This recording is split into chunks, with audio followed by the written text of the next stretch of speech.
Ya, selamat malam Pak Cepi. Selamat malam di Meksiko, Pak. Bagaimana kabarnya di Meksiko, Pak? Baik-baik, Bung Adven. Gimana Bung Adven kabarnya? Awet Ya, muda aja kabarnya. alhamdulillah Pak. Di sini pagi sangat cerah, Pak. Ini kayaknya kita diberkati, Pak, dengan pembicaraan Baik, ini. amin. Ya. Amin. Sebelumnya saya ingin menyapa dulu pendengar setia RRI, Voice of Indonesia, from Indonesia to the world. Jadi Voice of Indonesia adalah siaran luar negeri RRI. Dan kebetulan kami berada di Departemen Bahasa Spanyol yang mengcovering berita-berita tentang Amerika Latin, Karibe, Spanyol, dan Portugal. Jadi saat ini pemirsa, kita bersama dengan Bapak Dubes Cepi T. Wartono. Sebelum berpanjang lebar, Pak, saya ingin tanya satu pertanyaan sederhana, Pak. Itu Cepi T. Wartono. T itu artinya apa, Pak? Kalau boleh tahu. Kalau nggak boleh, nggak apa-apa, Pak. T itu dari kata Triprakoso, Mas. Jadi anak ketiga yang perkasa, kata orang tua saya. Menggambarkan betul ya. Amin, amin, amin. Oke. Ya, pemirsa, Bapak, seperti kita ketahui, Bapak Cepi ini adalah dubes kita yang bertempat di Mexico City, tapi juga membawahi Guatemala, El Salvador, dan Belize, betul Pak? Betul, Okay. betul Bang Ben. Berarti saya informasinya benar Pak. Akurat, RRI harus akurat. RRI harus akurat, oke. Nah, ini yang lebih akurat untuk Pak Cepi. Wow, surprise juga nih. Oke, saya ingin tanya sesuatu Pak, sederhana. Ya. Bagi Pak Cepi, number one, keluarga atau karir politik, Pak? Ya, sudah mulai umur di atas 50-an. Hari ini keluarga, Mas. Keluarga sudah menjadi prioritas saya karena anak-anak juga udah mulai gede ya. Ya karir politik saya menurut saya juga udah nggak terlalu ini ya, dan saya memang sekarang fokus finishing lah di karir politik saya. Okay. Tapi keluarga menjadi skala prioritas utama. Baik, ya, keluarga jadi skala prioritas utama. Bagaimana dengan anak-anak Pak di Meksiko? Itu kan pasti ada shock culture ya. Mereka harus pindah sekolah, harus menyesuaikan diri dengan budaya, dengan bahasa. Bagaimana proses itu bisa diadaptasi dengan baik, Pak? Ya, puji Tuhan, alhamdulillah, Bung Adven, anak-anak ketika masuk, memang di tahun pertama 2 anak saya yang nomor 2 dan nomor 3 itu agak sulit bersosialisasi karena ya benar tadi yang Bung Adven bilang agak ada shock culture ya. Dan kemudian itu membuli itu jadi suatu hal yang biasa gitu di sekolah, karena pada waktu itu sekolahnya sekolah swasta tapi rada-rada ke pemerintah gitu loh. Ya, jadi ada share-nya pemerintah juga gitu di tahun pertama. Nah, kemudian saya pindah nomor 2, nomor 3 ini ke sekolah yang sama kakaknya gitu. Yang agak lebih lebih tertib, lebih ini gitu. Ya, puji syukur mereka tahun kedua mulai lebih bisa beradaptasi dan kemudian lebih mudah bersosialisasi. Tapi kemudian kan datang COVID ya, jadi semua dilakukan dengan online, interaksi sosialnya tidak sedahsyat di tahun pertama, tetapi komunikasi bisa dijalankan dengan baik. Ya perlahan-lahan mereka bisa beradaptasi, bersosialisasi dengan baik sekalipun dengan online.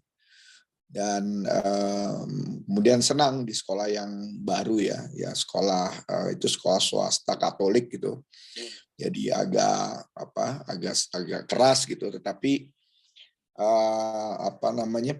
pergaulannya lebih saling menghargai lah, nggak asal-asalan, nggak terlalu asal-asalan. Oke, menarik Pak. Jadi apakah anak-anak sudah bisa bahasa Spanyol di sana, Pak? Kebetulan saya guru Spanyol, jadi ingin sekali tahu, Pak. Oh, anak-anak poquito. Nah, bapaknya gimana, Pak? Kalau anaknya ampun deh, udah. Ini udah. dengerin orang ngomong ngerti. Oke. Bung Adven, ngerti, udah mulai ngerti lah ya apa yang mereka bicarakan, apa yang mereka diskusikan. Tapi kalau ngomong bicara, aduh susahnya minta ampun tuh. Ya, conjunction-nya banyak banget tuh Bung Adven. Aduh, tapi lumayan lah Pak. Kalau anak-anak sudah bisa, papanya tenang. Jadi ada yang dari interpreter. Yang masalah itu kan kalau mereka ngomongin saya nggak ngerti. Itu. Kalau pakai bahasa slang gitu. Jadi kan mereka punya bahasa slang tuh di antara anak-anak mudanya gitu kan. Nah suka mereka ngomongin tuh bertiga itu anak-anak saya itu di meja makan gitu. Jadi saya ini ngomongin saya nih kayaknya ada ngomongin saya nebak-nebak gitu. Yang jadi masalah kadang-kadang itu buat saya. Tapi ya Oke Pak. Oke, sekarang saya ingin perlihatkan foto yang kedua ya. Jadi kesimpulan untuk pemirsa itu sekarang Pak CF itu keluarga nomor 1, karir politik nomor 2, tapi saling mendukung tentu saja.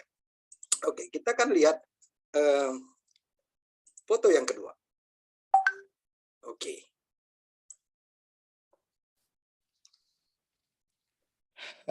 Oke, ini apa yang ingin diceritakan dengan foto ini Pak? Saya ambil dari Instagramnya Bapak. Oh, oke. Ini waktu itu saya ke salah satu negara bagian, Bung Adven harus ke sini nih. Oke. Saya diundang oleh Universitas di Michoacan. Saya memberikan lecture ke situ di hadapan hampir 1.500 mahasiswa hukum.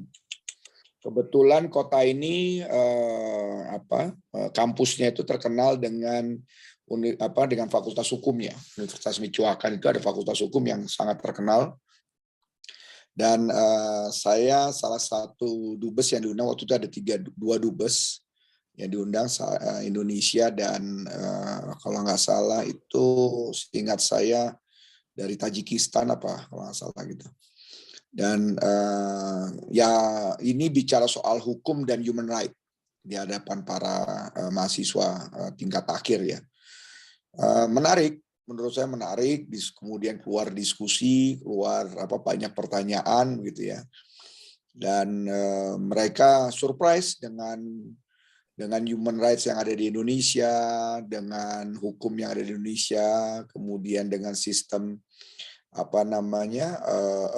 sistem negara kita yang begitu begitu baik ya, dibangun interaksi demokrasinya. Dan relatively mereka surprise lah. Mereka mahasiswa itu tadinya berpikir Indonesia itu jauh dari peradaban gitu. Tapi setelah saya memberikan penjelasan kepada mereka dan mereka sangat surprise. Bahkan kemudian kampus ini saya coba jodohkan dengan beberapa kampus di Indonesia. Dan mahasiswa-mahasiswanya itu begitu aktif di parlemen gitu ya, di parlemen federal maupun di parlemen negara bagian. Yang menarik Bung Adven, ketika masuk ke kampus ini, saya tuh kalau di Meksiko itu kan ada suku Azteca ya. Nah itu kayak ada upacara, jadi saya dikasih kayak asap-asap gitu ya. Jadi mau sebelum masuk kampus tuh kayak diasepin gitu. Diberkatin lah kalau mereka bilang itu dengan suku itu. Dan terus dipakein topi, dipakai macam-macam gitu. Dan ini di kotanya, di sentronya ini. Itu belakang ada gereja. Gereja salah satu gereja yang dibangun di abad 17. Abad 17 di Michoacan dan bagus sekali gerejanya. Gereja ini diyakini oleh mereka itu sebagai gereja yang banyak memberikan berkah bagi masyarakat gitu. Jadi kalau di belakang itu dari pintu masuk gereja sampai ke altar itu ada yang jalannya berlutut mereka itu. Jadi merasa meyakini bahwa kalau dia datang ke sana dia mohon dan segala macam itu berpikir bisa dikabulkan lah keinginannya. Tapi ini kota saya suka sekali, kota Michoacan. Sekalipun kalau di berita-berita itu cukup mengerikan ya di pinggirannya itu cukup mengerikan gitu, karena terkenal dengan kartelnya. Tapi kalau di kotanya, di kota Morelia namanya, negara bagian Michoacan, kotanya Morelia, itu relatif lebih ini. Tapi di pinggirannya Morelia itu yang memang agak sedikit rawan. Tapi menarik, kota ini menarik, dan kemudian banyak nilai-nilai sejarah yang ada di sana gitu. Bung Adven harus datang lah, harus lihat. Sepertinya Pak Cepi sangat menikmati ditugaskan di Meksiko, Pak. Apakah ada kota-kota lain, Pak, atau cerita yang menarik apa lagi yang kira-kira Pak Cepi ingin sharingkan, bagikan kepada kami, Pak, tentang Meksiko, Pak? 3 tahun di Meksiko lumayan lah pasti pengalamannya. Ya, saya hampir semua negara bagian saya datangi ya, baik yang di ujung maupun yang dekat perbatasan dengan Amerika. Ada beberapa yang masih belum saya datangi, yang daerahnya sangat rawan, tapi saya mungkin tahun ini saya coba mau ini karena ada beberapa undangan dari pebisnis di sana. Meksiko ini menurut saya negaranya ini unik ya, Mas, unik. Karena ini punya sejarah kultural yang sangat panjang sebagai negara jajahan Spanyol, dan kemudian masyarakatnya itu memang juga masyarakat yang relatif humble seperti Indonesia, gitu ya, humble seperti Indonesia. Dan pemberitaan aja yang di luar agak kurang baik karena kartelnya sebenarnya kan itu. Tapi fakta lapangannya tidak seperti apa yang kita ini kan. Cuman memang bukan negara seperti impian orang Indonesia kalau mau ke Amerika belajar apa begitu ya, enggak. Cuman kalau bicara soal budaya, kita belajar soal budaya suku-suku di Meksiko itu sangat luar biasa ya, suku Maya, suku Azteka itu kan suku-suku lama ya. Dan kemudian peninggalan-peninggalan sejarahnya juga sangat luar biasa gitu. Biasanya itu kalau orang yang senang dengan antropologi gitu ya, itu senang datang ke Meksiko untuk melakukan studi-studi lebih dalam. Ini pun juga sekarang saya sedang mendorong salah satu kerjasama kampus di Meksiko dengan UGM untuk kerjasama antropologi, melakukan penelitian gitu. Karena saya melihat ada kesamaan gitu, Bung Adven, terutama suku Dayak ya, gayanya suku Dayak dengan suku Azteka dan sebagian suku Maya tuh kok ada kemiripan gitu. Saya nggak tahu ya apakah ada apa tidak, tapi saya mendorong salah satu kampus di sini untuk bekerja sama dengan Indonesia. Sekedar informasi, Pak, 2 minggu yang lalu kita ada acara, setiap hari Kamis kita ada acara Kamisan Budaya. Nah, salah satu temanya itu adalah budaya Maya, kultura Maya, diberikan oleh teman kita, rekan kita dari Meksiko. Yang menarik, ada kesimpulan terakhir itu adalah dia mengatakan ada kemiripan DNA suku Maya itu dengan DNA suku Indonesia, Pak. Betul. Tapi itu masih teori ya, harus diteliti lebih lanjut, Pak. Betul. Ya, itulah yang kemudian maka saya katakan saya mencoba ingin mendorong itu gitu loh ya. Kalau kita bicara bola dunia ini kan Meksiko itu kalau kita garis ekuator itu kan tidak jauh dengan Indonesia ya. Jadi artinya sebagian negara bagian di Meksiko itu tuh punya kemiripan kalau kita bicara diambil tegak lurus diambil garis ekuator itu ya. Nah, makanya saya menduga aja gitu ya, terus saya bilang kok ada kesamaan dari gaya tari-tariannya, gaya menyambutnya, kemudian terutama dengan suku Dayak kalau menurut saya.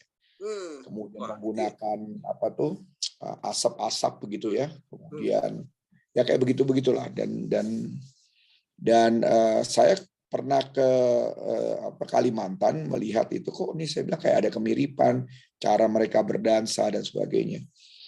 Dan itu yang saya bilang, coba dong bikin ini kerjasama gitu ya, lakukan penelitian gitu. Barangkali aja kita saudara, jangan-jangan. Oke, menarik idenya Pak Cepi, itu sebuah penemuan yang harus ditindaklanjuti itu Pak. Mudah-mudahan ada kerjasama antara Universitas Indonesia dan universitas di Meksiko. Nah, ya. sebelum Rencananya melanjutkan dengan UGM. Mudah-mudahan UGM ya. Oke, sebelum melanjutkan ke topik yang sesungguhnya tentang G20 dan yang lain-lainnya, kita break sejenak, Pak. Saya ingin putarkan lagu ini, mudah-mudahan Bapak suka.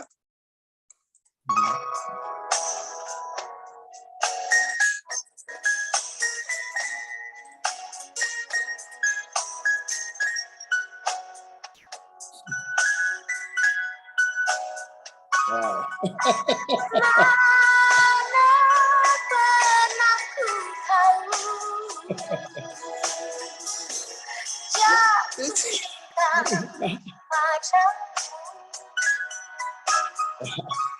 Sehingga masa lalu ini kalau kayak gini. Kembali awal muda kita Bung Afen. Namamu. Nyanyi dong, Pak. Nyanyi dong.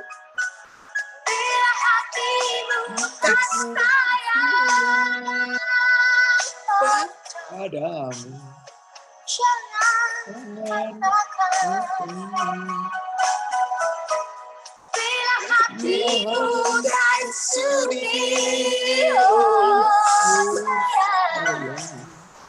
jangan benci. Dalam hati sayang hanya wajahmu. Oke. Di dalam hati Bravo. Di dalam hati ini hanya ada wajahmu katanya, Pak. Wajah Indonesia maksudnya, wajah Indonesia. Betul. Jadi lagu itu kan ekspresi tentang cinta yang bisa kepada manusia, bisa kepada alam, bisa kepada negara, bisa kepada keluarga, tentu saja. Nah, saya yakin Bapak memilih G20 di belakang itu, Indonesia Presidential G20 Indonesia 22, bukan sembarang posting. Pasti ada message-nya gitu. Sama seperti saya posting RRI di belakang ini ada message-nya. Nah, message apa kira-kira ingin disampaikan oleh Pak Cepi dari Meksiko tentang Presidential Indonesia G20, Pak? Monggo, Pak. Ya, jadi gini, Bung Afen ya. Kita ketahui bahwa Indonesia di tahun ini menjadi ketua G20 ya. Menjadi ketua G20. Menurut saya G20 negara-negara emerging country dan juga negara maju ada di dalamnya. Dan Meksiko adalah salah satu anggota G20. Jadi Meksiko nomor 15, Indonesia nomor 16. Saya dengar bahkan mungkin tahun ini atau tahun depan Indonesia menjadi nomor 15. Dan ini yang menarik menurut saya, ada kesamaan latar belakang sebagai negara berkembang, baik Indonesia maupun Meksiko, yang bisa saling mengisi. Saya mulai awal bulan ini saya roadshow keliling ke seluruh kementerian di Meksiko ini untuk menyampaikan rencana dan program-program Indonesia sebagai presidensi G20 ini.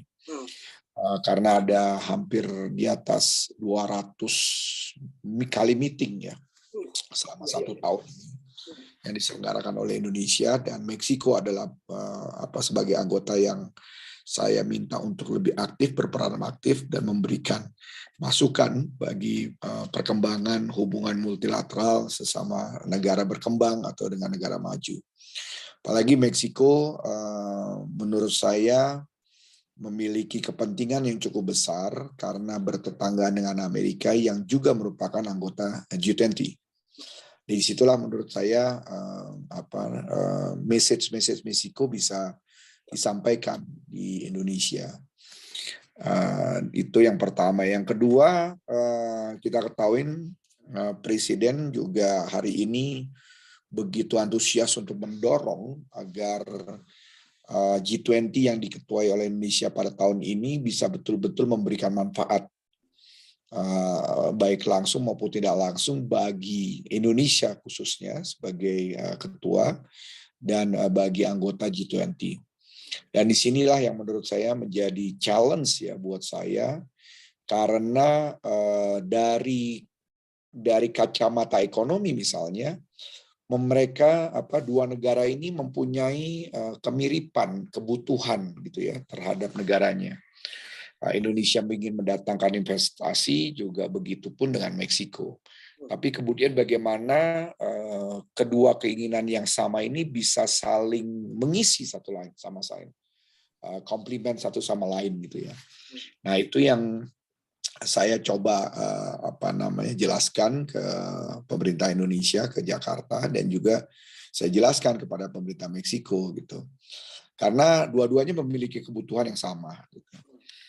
Nah, itu yang menjadi tugas besar saya, ya, terutama di dalam keketuaan Indonesia sebagai keketuaan Indonesia di G20 ini.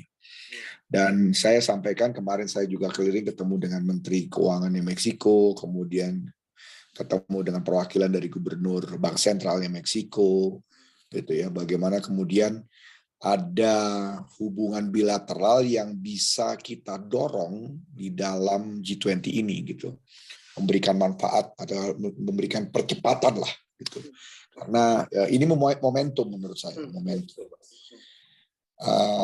Jadi misalnya saya sedang mendorong supaya perbankan Indonesia bisa mau bekerja sama ya lebih agresif untuk kerjasama dengan perbankan di Meksiko misalnya, agar transaksi perdagangan kita bisa lebih mudah bagi kedua negara, tidak lagi menggunakan negara ketiga.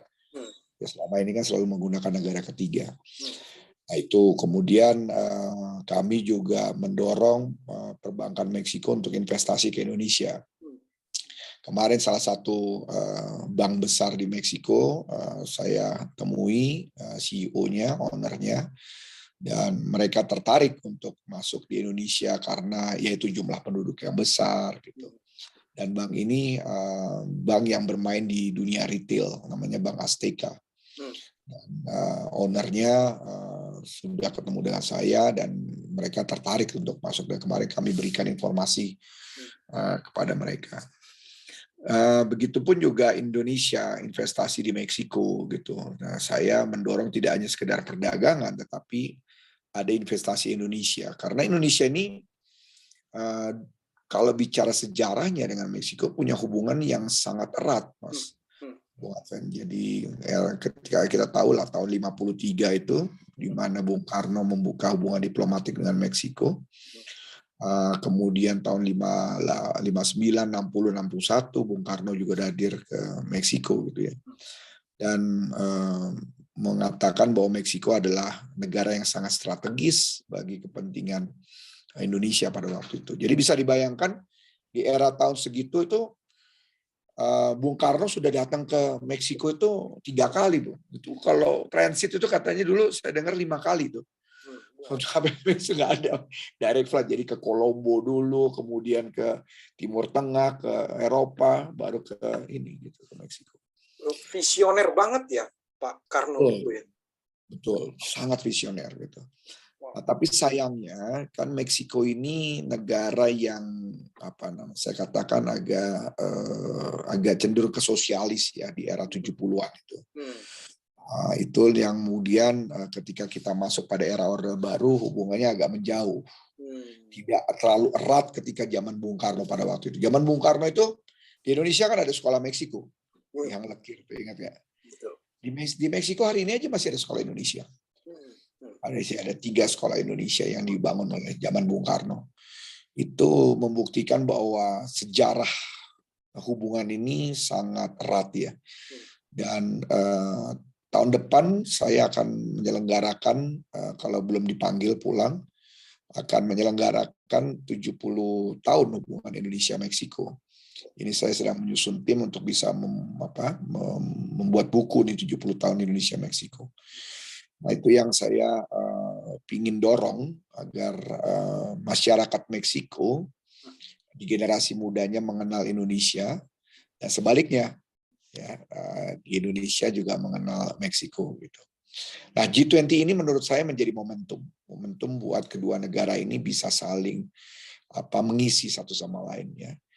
Itu, dan ya tadi saya bilang Indonesia bisa dorong masuk investasi ke Meksiko, dan sebaliknya Meksiko juga bisa investasi ke Indonesia. Kemarin kami sudah mendorong ada 3 isu yang kami coba bisa dibawa di dalam KTT Summit nanti.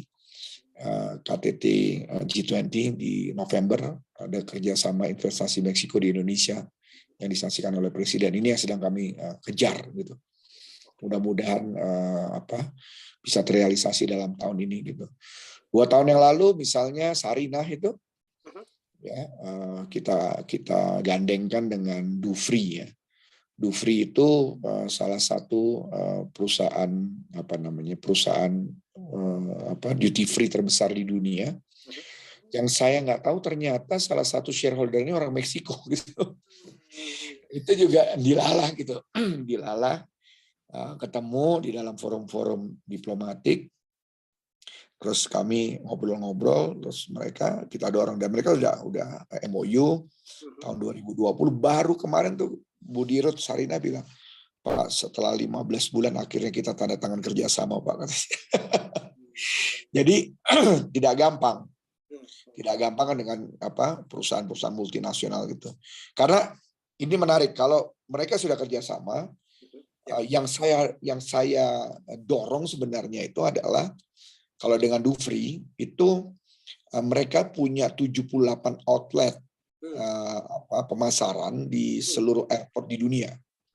Itu Bu Arfan. Nah, saya tuh minta Bu sama Sarinah, tolong dinegosiasi Bu, kalau bisa kita punya space aja kecil aja 50 meter, 30 meter gitu ya. Di setiap outletnya mereka di seluruh dunia ada produk kita, saya bilang. Jadi kita bisa memasarkan produk kita di seluruh dunia, saya bilang gitu. Ya itu negosiasi mereka 15 bulan tuh. Kemarin baru ngabarin saya, wah akhirnya Pak ditanda tangan Pak katanya.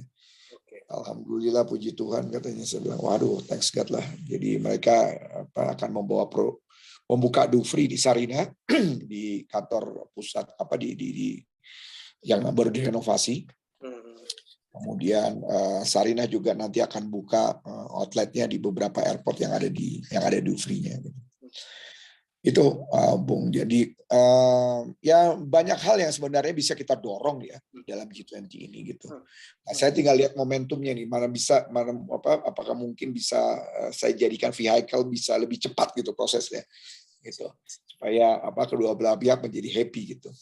Karena kalau disaksikan oleh negara-negara lain kan menjadi wah bagus ya kan gitu. Hubungannya menjadi lebih ini gitu. Ya. Oke. Ini menarik sekali, Pak. Menarik sekali apa yang disampaikan oleh Pak Cepi. Tadi sebetulnya saya sudah menyiapkan pertanyaan-pertanyaan pointers, tapi sebelum saya tanya, sepertinya Pak Cepi udah nangkap nih pertanyaan yang kesana. Jadi dijawab. Saya nggak ada lagi pertanyaan sebetulnya, Pak. Habis. Jangan gitu lah. Oke. Nah, sekarang saya tunjukkan foto yang lain, Pak.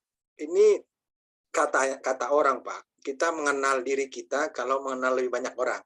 Kita mengenal negara kita kalau kita sudah pergi jauh ke negara orang. Ternyata negaraku indah katanya. Saya mau postingkan foto ini, Pak.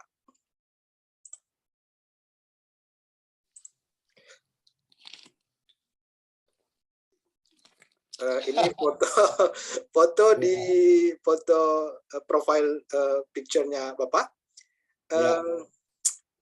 Saya tidak bertanya tentang siapa itu AMLO. Saya ingin bertanya sisi positif dan negatif apa yang bisa dipelajari dari situasi politik ekonomi Meksiko kepada Indonesia. Pelajaran apa yang bisa kita peroleh, Pak? Lesson learning apa yang kita bisa peroleh dari Meksiko untuk dibawa ke Indonesia, atau mengatakan ini ada yang perlu diperbaiki nih di Indonesia, atau loh Indonesia itu udah lebih bagus loh dari yang lain. Itu kurang lebih, Pak. Ya kalau saya boleh jujur ya Bung Adven, Indonesia itu saya bisa katakan lebih baik. Lebih baik pada titik tertentu Indonesia lebih baik gitu ya. Terbukti misalnya sekarang pertumbuhan ekonomi yang adalah ya, fakta yang tidak bisa terbantahkan. Sekalipun tersyok-syok di dalam COVID gitu, tapi Indonesia tahun lalu masih ada pertumbuhan ekonomi 3%. Meksiko nggak sampai, gitu. Meksiko masih minus. Tapi minusnya tidak sebesar tahun 2020, tapi masih minus. Kemudian banyak hal yang mereka sering justru malah mau belajar dari kita. saya juga surprise gitu. Terutama bagaimana perhatian Presiden Indonesia terhadap rakyatnya yang sangat luar biasa. Itu yang mereka kaget-kaget gitu ya, apalagi di saat Covid 2020 dan 2021 kemarin, terutama di saat tinggi-tingginya kita Delta varian itu, Presiden kita memberikan bantuan, memberikan perhatian dan sebagainya. Seluruh instrumen yang ada di pemerintah, unit yang ada di pemerintah dikerahkan untuk membantu, dan sangat luar biasa, termasuk di bidang bisnisnya. Dan itu tidak terjadi di Meksiko. Tidak terjadi di Meksiko. Meksiko itu hanya satu kali memberikan bantuan pada UMKM, itu pun senilai 25.000 peso. Itu hanya satu kali. 25.000 peso itu berapa? Kurang lebih sekitar $2.000 ya. $2.000. Itu satu kali aja udah. Tidak ada bantuan-bantuan lain di saat COVID, termasuk ke pengusaha, termasuk kepada terutama pengusaha ya. Pengusaha yang terdampak karena COVID itu tidak pernah dapat fasilitas apapun. Bayar pajak juga tetap, bahkan mereka ketika tutup tetap harus disuruh bayar pajak. Tidak ada keringanan-keringanan apapun, tidak ada relaksasi apapun yang dilakukan. Maka mereka surprise melihat Indonesia seperti itu gitu ya. Padahal kalau dilihat, ya tadi saya bilang di ranking G20 itu kita 11-12 sama Meksiko gitu kan. Dan itu yang mereka justru banyak belajar dari kita. Itu bisa diakui, dan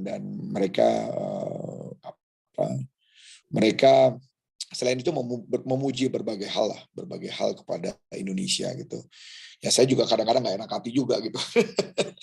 Nggak enak hati juga. Tapi memang kan begini ya, ada ketidakmiripan di dalam sistem pemerintahan ya. Karena di sini kan negara federal, di Indonesia kan negara kesatuan, semua dikontrol oleh pemerintah pusat ya. Itu untungnya di kita, sekalipun memang ada beberapa porsi-porsi yang dipegang oleh negara pemerintah daerah, kabupaten, kota gitu.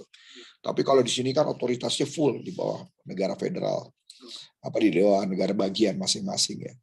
Dan itu yang membuat agak kesulitan negara federal ini mengkontrol negara bagian. Jadi memang ada yang jomplang, ada yang pada waktu itu bisa survive dalam COVID, ada yang enggak gitu. Nah itu yang menjadi kendala, sehingga tapi kan ya konsekuensi dari negara federal, dia nggak bisa intervensi di situ. Jadi sangat tidak bisa intervensi begitu. Apalagi kemudian tahun lalu mereka ada pemilu di hampir beberapa negara bagian, dan itu pemilu serentak ya di beberapa negara bagian pada tanggal 6 Juli yang lalu gitu. Nah itu buat dampaknya juga sangat luar biasa gitu.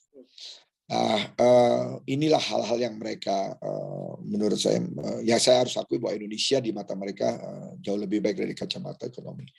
Dari kacamata budaya, kacamata pariwisata, kita harus belajar dari Meksiko. Bagaimana kemudian Meksiko begitu menghargai budaya, ya begitu bisa mengeksploitasi budaya mereka untuk kemudian dikenalkan kepada dunia, sehingga pariwisata Meksiko itu bisa sampai 60 juta setahun. Jadi kontribusi PDB mereka itu memang dari pariwisata yang terbesar. Nah itu kita harus jujur, harus belajar dari mereka.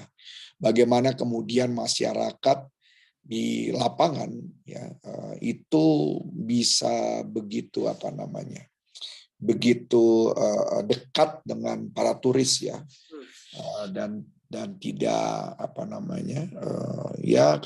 tingkat kejahatan sangat minim sekali terhadap pendatang gitu.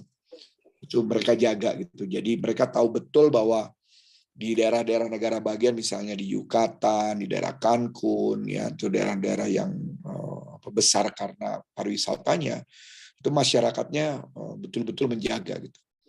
Jadi kalau ada kejahatan, ada apapun, di antara mereka saling, ya nggak perlu polisi, akhirnya mereka sendiri menghakimi kasusnya gitulah. Jadi itu yang harus kita belajar, bagaimana kemudian mereka bisa open minded, menerima orang masuk, kemudian itu memberikan kontribusi yang sangat luar biasa kepada Yang terakhir yang menurut saya yang kita perlu belajar juga dari Meksiko selain budaya, selain culture dan pariwisata adalah hubungan keterikatan, Mas. Ini Bung Alvin, yang menurut saya orang Meksiko yang ada di Amerika itu kan jumlahnya hampir 60 juta ya. 60 juta orang, 30 juta warga negara, masih baru warga negara Meksiko, baik yang legal maupun ilegal. Yang 30 juta lagi itu yang sudah generasi kedua, generasi ketiga. Itu mereka tuh sangat solid satu sama lain. Ya, bisa sangat solid di Amerika. Kemudian pendapatan Meksiko yang terbesar kedua itu remittance. Ya, remittances ini yang memberikan mempertahankan ekonomi mereka di saat COVID kemarin. Sehingga relatively ya mereka tidak hancur ya, meskipun sekalipun masih minus, tapi tidak hancur seperti pada tahun 2020 yang minusnya sampai 16% gitu. Nah itu remittance itu uangnya banyak sekali yang masuk, miliaran dolar lah masuk itu. Dan ikatan mereka sangat kuat. Bagaimana kemudian mereka tahu harus membangun negaranya. Mereka ketika ada di luar negeri, di Amerika pada umumnya, itu kelompok-kelompok Meksiko tuh kuat sekali jaringannya. Dibanding di Indonesia ya, saya selalu katakan sama teman-teman WNI di sini, kita ini jumlahnya nggak banyak, tapi kadang-kadang di antara mereka satu sama lain suka gontok-gontokan. Ya kan, ambil peran ini, peran itu. Saya kadang-kadang marah gitu sama mereka. Bukannya saling membantu gitu kan, jumlahnya nggak banyak gitu.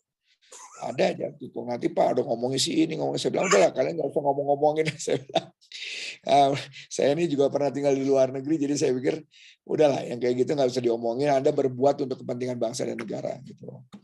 Ya kan, silakan aja gitu loh. Dan yang kayak gitu-gitu Mas, yang masih kendala di kita. Dan saya akuin berita-berita di Indonesia itu kadang-kadang juga memberikan dampak gitu ya ke WNI kita yang ada di sini gitu. Nah itu yang menurut saya juga ya membuat teman-teman di sini tuh kadang-kadang akhirnya suka salah menginterpretasikan. Maka saya tuh membuat pertemuan dengan warga negara Indonesia di sini tuh hampir 1 tahun 2 kali minimal by online. Sekarang dengan online ya. Jadi saya temui, saya ngobrol, saya kasih tahu informasi update yang terakhir supaya nggak salah berita gitu.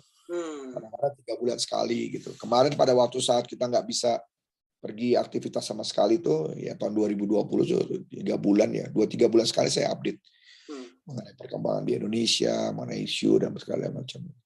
Supaya juga mereka paham gitu ya, oh inilah berita yang sebenarnya. Jadi itu Mas Bung Alvin yang menurut saya ada sisi positif dari Meksiko yang perlu kita belajar, ada sisi positif dari Indonesia yang Meksiko hari ini belajar. Dan ini maka tadi saya bilang saling mengisi sebenarnya dua negara ini. Maka ya sekarang saya sedang mencoba men-tight up supaya lebih dekat lagi di level menengah, maksudnya di level anak-anak muda ya, anak-anak ya umur 30-an, 20-an gitu, lebih engage lagi dengan Indonesia gitu. Nah ini yang sedang saya coba dorong gitu. Kira-kira bentuknya seperti apa Pak? Itu untuk engage orang muda itu kurang lebih seperti apa bentuknya Pak? Ini yang dari sisi budaya yang jelas kita punya beberapa program ya.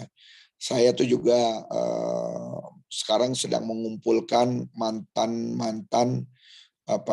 Dharma siswa kita yang dari Meksiko yang pernah ke Indonesia yang pernah dibiayain tuh. Saya minta staf saya bilang sama Eva, coba kumpulin tuh berapa banyak yang kita udah dari tahun 90-an kalau nggak salah kita pernah. Nah, kita sekarang lagi kumpulin kurang lebih ada sekitar 200-300 orang dan kita coba ya kayak inilah mengutin lagi, ayo dong balik lagi gitu ya. Mereka tersebar kemana-mana. Nah, kita maintain mereka sekarang ini. Kita maintain lagi untuk menjadi corong kita gitu. Karena kemarin itu kelihatannya hanya sekelompok orang aja. Sekarang pada bubar lah ya setelah pulang biasanya. Kemudian tidak di-maintain. Sekarang saya maintain. Bahkan kemudian akhirnya ada yang bikin sanggar Indonesia, bikin tarian dan sebagainya itu. Itu salah satunya. Yang kedua, ini saya sedang mengajak pengusaha Indonesia yang ada di Amerika untuk menanamkan investasinya di restoran di Meksiko. Karena nggak ada restoran Indonesia di sini, Bu. Kopi Indonesia masuk, Pak? Kopi luwak apa belum kopi masuk? Kopi Indonesia ada baru tahun lalu ya, akhir tahun 2020 saya bawa, dan memang tapi belum masif masuk sini. Karena Meksiko juga produsen kopi, itu jadi persoalan. Sudah ada, kita sudah, bahkan ITPC sekarang sudah ada kantor yang di bawahnya ada coffee shop jualan kopi Indonesia gitu. Ya cuman baru pada titik itu ya. Cita-cita saya sebenarnya tadinya saya mau bikin House of Indonesia gitu. Itu yang belum tercapai nih. Saya nggak tahu nih sampai selesai masa jabatan saya bisa apa enggak. Karena ya itu tadi banyak orang yang masih belum confidence dengan masuk di Meksiko. Saya sudah menghubungkan, menyambungkan mereka gitu. Tadi saya pikir saya ingin punya House of Indonesia di lantai bawah. Ada ada kayak produk-produk Indonesia, kemudian lantai kedua ada restorannya, kemudian lantai ketiga ada kantor ITPC gitu ya. Jadi one package gitu loh. Nah, tapi saya mau ada itu di tempat yang representatif gitu, yang bisa langsung mengenalkan. Itu yang sampai sekarang saya masih bekerja keras. Yang kedua, saya ingin bikin expo besar gitu. Itu yang Mas Alvin saya belum juga bisa realisasikan itu. Harusnya 2021 karena COVID belum ini, 2022 kemarin ternyata anggaran dari Kemendak nggak keluar. Ya mudah-mudahan 2023 lah saya paling nggak bisa ini gitu ya. Nah, saya ingin bikin ada event besar mengenai Indonesia itu, jadi TTIC ya, Trade Tourism Investment and Culture Indonesia. Nah itu jadi saya itu 1 minggu di situ ada beberapa provinsi, dia jualan produk, dia kemudian menampilkan menampilkan budayanya gitu ya. Jadi nonstop tuh dari jam 11 sampai jam 10 malam. Nah, itu saya mau buat begitu. Kemarin saya udah kontak dengan beberapa provinsi dan mereka support. Cuman ya pemerintah pusat karena duitnya banyak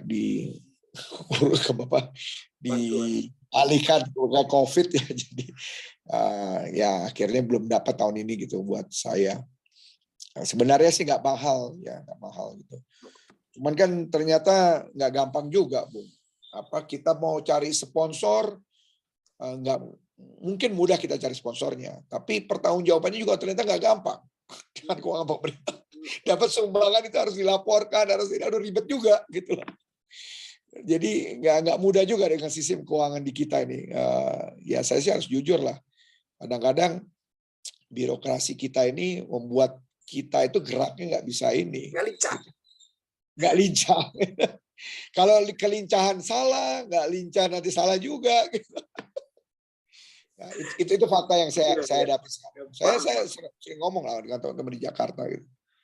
Aduh, gimana? Tapi idenya Pak Cep itu menarik. TTC, Trade Tourism Culture, itu kombinasi menurut saya ideal sekali, Pak. Attract people, kemudian trade-nya akan muncul, dan orang tidak boring kalau cuma pameran aja. Aduh, kalau ada culture-nya, capek sedikit kita bisa ke culture-nya. Saya pikir one package yang ini semestinya bisa annual event. Kalau sudah annual event mungkin jadi lebih mudah pertanggungjawabannya segala macam. Betul. Ya karena kan ya susah ini kan mulai awalnya. Iya, betul. Ya kan awalnya ini menyakinkan. Jadi memang maksud saya gini, misalnya tadi saya undang Jawa Tengah. Saya udah ngomong sama Pak Gubernur Jawa Tengah. Saya bilang, Pak Gub, bawa nanti orang cara bikin batik misalnya. Terus kemudian dia ada tarian, ada pokoknya pertunjukan-pertunjukan, tapi juga ada trade-nya, UMKM dan sebagainya. Jadi orang datang itu nggak boring aja lihat barang, tapi lihat nonton, kemudian pengen tahu ini gitu, pengen belajar gitu. Nah kayak gitu-gitu tuh. Saya kemarin ada 7 provinsi dan saya juga mengajak negara bagian di sini untuk ikut. Jadi bisa kolaborasi gitu loh. Jadi kemarin ada 5 negara bagian di Meksiko yang saya ajak, yang punya kemiripan, bukan punya kemiripan, maksudnya yang berkenan untuk ikut partisipasi ini gitu. Jadi ada atraktif juga gitu loh dari pihak kita, kita menunjukkan produk mereka, tapi orang Meksiko ini juga melakukan hal yang sama untuk dilihat oleh sebagian peserta kita dan juga oleh orang Meksiko, sehingga harapan saya banyak sekali orang Meksiko yang datang ke situ gitu. Ya, melebur lah gitu. Tapi saya mau itu tunggal, saya nggak mau gabung dengan negara lain gitu. Jadi wah, kemarin ini itu harus didukung ini idenya nih. Ini masih ide atau sudah draft, Pak? Sudah ada draft? Nah, dari draft dan sebagainya, kemarin itu saya sudah kirim surat, proposal dan sebagainya ke kementerian sejak saya datang itu. Ide saya itu sejak saya datang 2019. Cuman kan rencana saya mau buat di 2020. Ya. 2021 waktu itu. Nah, kemudian COVID 2020, semua anggaran di restructure kan sama Kementerian Keuangan, nggak bisa katanya gini-gini 2020 dan 2021. Nah, harapannya 2022 ini. Cuman juga belum ini gitu. Aduh, saya kemarin agak kecewa juga gitu. Paling tidak saya berpikir tadinya pemerintah pusat bantu nyewain tempat aja. Gitu loh, nyewain tempat doang aja, nggak perlu ngapa-ngapain karena biaya segala macam itu akan ditanggung oleh pemerintah daerah. Gitu. Jadi gotong royong lah konsepnya sebenarnya yang saya lakukan itu. Ya kan, kemarin kan KBRI ini kan nggak punya anggaran, kita tuh kan nggak punya anggaran kita saya itu setahun cuma 2 miliar, 2,3 miliar. Wah, itu udah buat macam-macam tuh. Bung Adven, jadi ya nggak punya anggaran kita. Jadi maka, nah saya mau cari sponsor tadinya swasta gitu, tapi ternyata nggak bisa. Sponsor itu harus dibuat pertanggungjawabannya, dari mana, kemana, uangnya untuk apa, kayak gitu. Ya orang yang mau ngasih duit juga capek kan kalau dia harus ngurusin. Iya. Mau nyumbang malah ribet gitu loh. Nanti takutnya kena masalah lah apa, kayak gitu-gitu, Bu. Jadi, tapi ini menarik sekali, Pak. Idenya dan draft cita-citanya, rencananya itu saya pikir pun kalau tidak dilaksanakan 2022, 2023, saya pikir ini sudah harus menjadi semacam spirit ya. Bentuk ini saya pikir sangat ideal, Pak. Saya dulu tahun 2005 itu melakukan hal yang sama, cuma 1 hari, Pak. Untuk Spanish Latin Cultural Day di Universitas Atmajaya. Jadi kita undang semua kedutaan, mereka pamerkan apa yang ada, tapi kepada mahasiswa tentu saja 1 hari. Tapi ide ini jangan mati, Pak. Jangan redup gara-gara apapun gitu. Harus tetap ada, Pak. Karena harus dilakukan. Kalau tidak dilakukan, ya kita yang gerutu di luar kan. Bahwa jauh nggak ada, saya pikir ide Bapak perfecto. Ya, betul. Tapi ya memang ya tadi kan begitu. Posisi saya memang yang agak sulit gitu loh, tadi saya bilang. Sebagai pemerintah kita punya keterbatasan karena aturan birokrasi. Saya sudah mencoba untuk menjahit ide ini dengan berbagai pihak agar ide ini bisa terrealisasi, termasuk dukungan dari pemerintah daerah misalnya. Saya itu tempo hari komunikasi dengan beberapa gubernur gitu, ada gubernur Jawa Tengah, kemudian Jawa Timur, kemudian Jawa Barat, kemudian Papua, KNPT. Mereka tuh antusias, sulut gitu ya untuk datang gitu. Nah, bahkan saya tuh sedang melis dari provinsi-provinsi itu produk-produk apa aja yang kemudian ketika datang itu pulang bawa kontrak. Yes. Gitu. Jadi saya udah list gitu.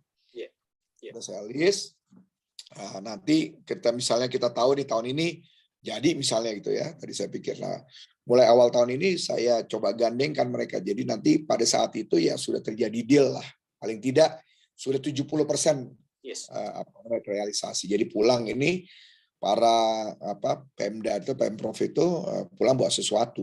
Itu permintaan saya gitu ya, dan diamini oleh beberapa gubernur termasuk Gubernur Oli, Gubernur Ganjar gitu lah. Waktu itu wah enak banget kalau kita pulang dapat sesuatu. Dan saya memang mentargetkan ada transaksi paling tidak sekitar $1 miliar waktu itu ada target saya. Udah saya list beberapa produk dari beberapa ini gitu yang di sini disukai di Benati. Karena gini, Meksiko itu negara net importer, Pak. gitu Bung Adven. Jadi banyak sekali produk-produk luar itu yang banjir masuk sini, kemudian di repacking, redesign sedikit, kemudian dijual ke Amerika. Gitu. Ya, itu yang mereka lakukan. Jadi banyak produk-produk yang saya yakini itu mereka tidak kenal, tapi ketika mereka kenal, mereka pasti akan ini. Contoh kemarin aja misalnya ada produk batu ya, batu. Iya, itu di Indonesia tuh nggak dipakai tuh batu itu, tapi di sini harganya bisa berkali-kali lipat gitu. Akhirnya mereka bekerja sama tuh. Kemarin udah kerja sama di sini, akhirnya mereka bikin tuh namanya Sukabumi Stone, perusahaan Meksiko. Mereka import batu-batu, kemudian mereka redesign sedikit, jadi zinc, jadi macam-macam lah. Gitu. Dan berjalan itu. Berjalan kemarin tanda tangan lagi mereka untuk ini. Awalnya memang pengusaha di sini dia bilang, wah kita tahu ini bagus, tapi kita sulit nih jualnya nih, nggak bisa waktu dekat. Saya bilang, coba aja jalanin. Gitu. Ya memang betul, memang awalnya ya ada kurang lebih sekitar 6 bulan itu cuma laku 1 gitu ya. Jadi belum itu gitu. Tapi ternyata dalam kurun waktu 1,5 tahun lah, itu demand-nya tiba-tiba meledak gitu. Nah, akhirnya berkembang kemana-mana. Nah, kayak gitu-gitu. Yang kita harus berani lakukan sekarang adalah menerobos kayak begitu. Gitu. Itu yang memang saya lakukan hari ini seperti itu. Memang ya agak tidak mudah, tetapi saya tahu bahwa ini tugas yang asik gitu. Kalau tembus tuh asik lah kasarnya gitu. Ya itu menarik itu Pak. Wah menarik. Harus out of the box katanya Pak ya. Oke, Pak Dubes, saya pikir sudah hampir 1 jam Pak Dubes. Halo, ini kameranya berpindah Pak. Bapak tiba-tiba hilang Pak.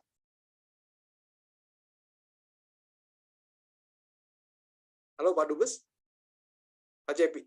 Iya, muncul lagi Pak. Oh iya, tergeser tadi sedikit. Ya, kurang dekat Pak. Iya, di Zoom. Oke, perfecto. Iya. Ini. Oke. Ya. Oke, maaf. Oke. Ini masalah teknis. Biasa.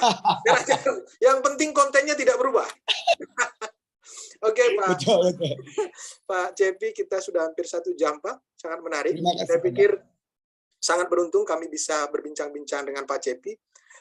Cara pembicaraannya sangat sederhana, tapi full of content. Daging semua, kata orang, Pak. Ini daging empuk malah gitu ya. Daging import. Jadi sebelum menutup, biasanya saya meminta narasumber, dalam hal ini Pak Cepi, untuk menyampaikan pesan terakhir, Pak. Ya, kepada para pemirsa RRI, saya membuka pintu selebar-lebarnya bagi masyarakat Indonesia untuk mengenal budaya Meksiko, budaya yang menurut saya sangat luar biasa, eksotis dan sangat luar biasa, banyak sekali sesuatu yang bisa kita pelajari dari budaya yang ada di sini. Dan yang kedua, saya ingin sampaikan bahwa Meksiko negara yang aman, ya. Kalau seringkali ada isu kartel dan sebagainya, ya memang ada, tetapi itu agak di pinggir-pinggir, ya, tidak di tengah kota gitu. Dan juga dia tidak akan berinteraksi dengan kita karena kartel Meksiko ini hanya urusannya dengan internal mereka, gitu loh. Jadi bukan dengan orang asing gitu.